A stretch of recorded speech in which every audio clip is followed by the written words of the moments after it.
What's going on, Facebook? This is your boy Mikey coming at you for a quick crypto video. If you follow me, you know that's all I talk about.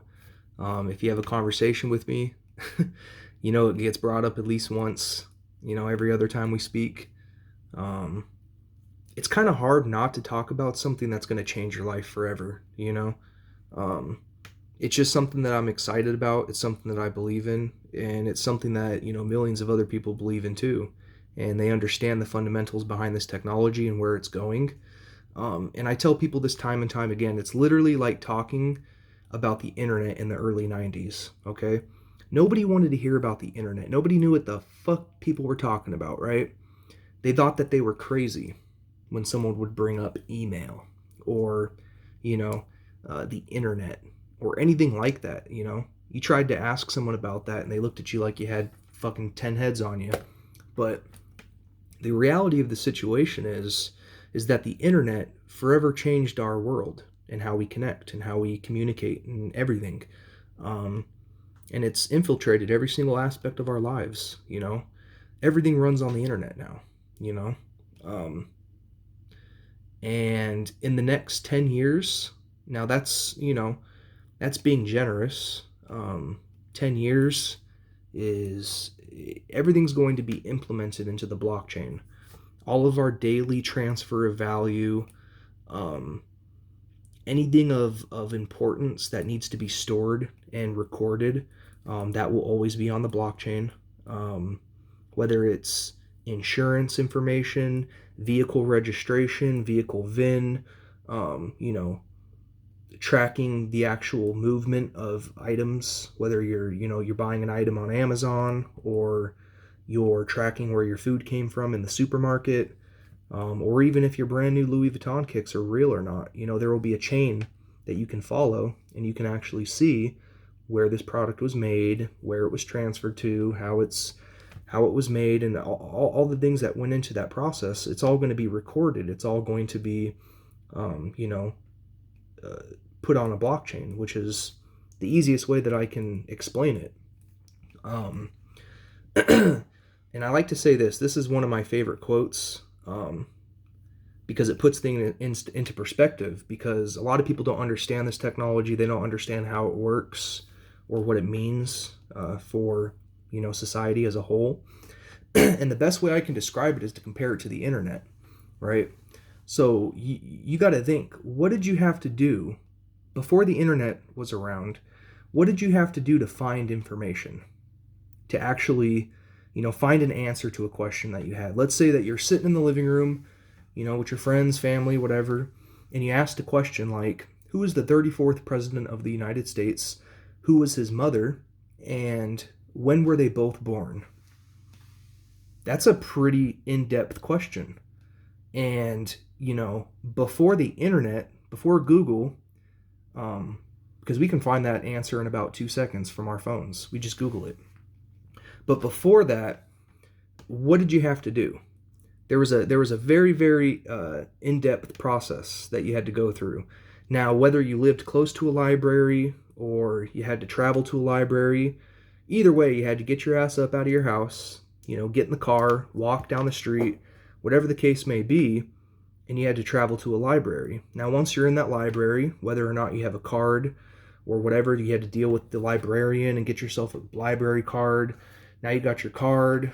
Now you can search around the library. You got to ask people, hey, where's this section at? Where's that section at? The presidential information section, or whatever the case may be. Autobiographies, stuff like that. Now, once you find the book on presidents, now you have to actually flip through the book. And you have to, find the right chapter, and then you have to skim and scam through the book to find your answer. And, hopefully, maybe that day or that week, you could find that answer, depending on how determined you were to find it and how much time you had. And that's a pretty in-depth process right there. It takes a lot of time, it takes a lot of energy. And to think, that was just in the 80s, the late 80s, early 90s, that we were doing that same thing to find information. Nowadays, what can you do? You could take out your smartphone. You can even click that little microphone button to speak into your phone, so you don't have to actually type anything in. Voice technology is something that's up and coming too. That's coming full circle. A lot of people aren't aware of that either. I'm not going to get too far into that, but basically, you just either type in the information, or like personally, I like to just microphone it. Talking to the phone, and you would say, "Who's the 34th president of the United States?" Boom, Wikipedia comes up. You click the Wikipedia link, and there you go. You find out who it is, and then it has all the information regarding that president, who the family was, if he had any siblings, what his political beliefs were. I mean, everything is covered. And you can find that information within a matter of seconds, you know? And that's what the internet did for society. It broke the monopoly on information, okay? And what I mean by that is you had to go through a third-party intermediary to find that information, which means you had to get up and go to that library. You had to deal with the library. You had to find that book. Now we just have the internet, right? We find it that easily. It broke that monopoly. We don't have to go to the library anymore. We don't have to listen to the radio for our news. We don't have to watch the television to find out what's going on. We have other options now, and that's thanks to the internet. So the internet broke the monopoly on information. Now, what does blockchain do? And blockchain is, what makes Bitcoin work. Well, blockchain is going to break the monopoly on finance and transactions and the transfer of value, meaning that right now, what do you have to do to make money? Think about it. Or how do you get the money? How do you handle that entire process? Well, first you have to go set up a bank account. You have to get up off your ass, go to the bank account place, wherever that might be, whether it's Chase, Bank of America, Service Federal Credit Union, whatever the hell you're using. You have to go through a third-party intermediary. You have to give them all of your information. You have to tell them everything that you're doing, where you work, what your income is, your phone number, your social security. They basically want you to sign your soul over to facilitate a bank account, to have your value stored inside this bank account. And now you have to give all that information to your job, wherever you might work, if you're working a regular 9 to 5 like most people do. This whole process, and think about it, like if you wanted to go to that bank, you'd have to wait until it opened. You'd have to wait in line if there's people there. You'd have to deal with someone, of course. You'd have to talk with the banker. And this whole process is just, it's quite ridiculous. It's fucking stupid. Just like if you wanted to find that information in the early 90s, late 80s, and before that. That whole process, when I explained it, it's like, damn, you're right. I can't believe that process took that long and just how intensive it was. Well, that's how we're going to be thinking about the banking situation in the future as well. We're going to say, my daughter's going to be like, what's a bank? What's a banking institution? She's going to be like, you had to wait in line and wait till the bank opens up, and you had to talk to someone, and you had to give them all your info, and it's going to seem like gibberish to them. They're not going to understand that. They're not going to know what that's like. And that's because, the blockchain is coming into play. Bitcoin is going to be thriving in the future. That way of transferring value, storing value, and, that whole process, it's going to be simplified and it's going to be seamless now. We're not going to have to deal with third-party intermediaries anymore. And it's literally the biggest opportunity that you and I will ever see in our entire lifetime, right? And the only thing that even comes close to that is the dot-com boom and what came out of that and what technology evolved after that, right?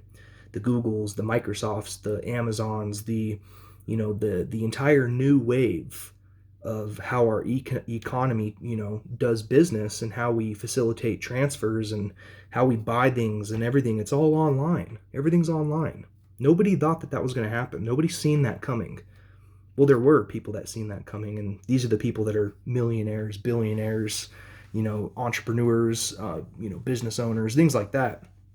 Jeff Bezos, Steve Jobs, all these different people. they seen the promise in in that technology, and now we get a second chance, you know, especially the people of my age group, right? You know, people that are, 21 to 26, 25, whatever. Our age bracket didn't really have too many opportunities getting out of high school. You know what I mean? Like the economy was fucked up. Everything was just kind of like wishy-washy, and all these new laws and regulations and everything, just the way that the society has grouped itself and created these blocks, right? These roadblocks for us. And we had to fight. We've had to fight thus far. There's people out there with college degrees that are out there working at McDonald's, you know what I mean? And it's just because of that situation that makes this opportunity that much sweeter, right? And I try to talk to it with people. I try to explain it, and I try to give them some hindsight behind what's going on, and nobody understands. If you understand what I'm talking about right now, I applaud you. I give you all the clout in the world. Like, you are the very, very small group of people that actually understand what's about to happen, right? The future is automated. The future is digital, right? I mean, how do we pass value back and forth right now? We pass like little pieces of paper, little pieces of cloth fiber, or whatever it's made out of. We trust all these third-party intermediaries to handle our money. We trust them with all of our finances, and this big group of people, the Federal Reserve, own all of our money. It's a private institution. I mean, it's ridiculous, man. It's crazy. And they loan money to the banks. The banks loan money to us. And it's just a revolving cycle, and it's all bullshit. So if what I said resonated with you today, and you kind of have an idea of what's going on, give me a shout out. Send me a message, If you want to learn how to buy Bitcoin, how to transfer Bitcoin, I mean, I'll fucking send you some Bitcoin. If you download a digital wallet and you save your private key, which is the first thing you should do, is write down your private key as soon as you download that wallet, whether it be the Engine wallet or the Electrum wallet. I mean, there's hundreds of wallets out there that you can download to your phone from the Play Store or the App Store if you use Apple. If you download a digital wallet, and I'll leave a link to my favorite wallet. If you download that and you send me your Bitcoin address, I will send you some Bitcoin. I will send you like $10 in Bitcoin. So, and this is for people that aren't involved in the space. I mean, I'm friends with a lot of people that, that are in the space and they're already actively involved. Don't hit me up. You already got Bitcoin. You're good. I mean, I'm talking to the people that have no idea what I'm talking about or are interested. So if that resonates with you and you kind of got a seed planted maybe from this video, just hit me up. Send me a message. I'll send you some Bitcoin. So that's all I got. Later, guys.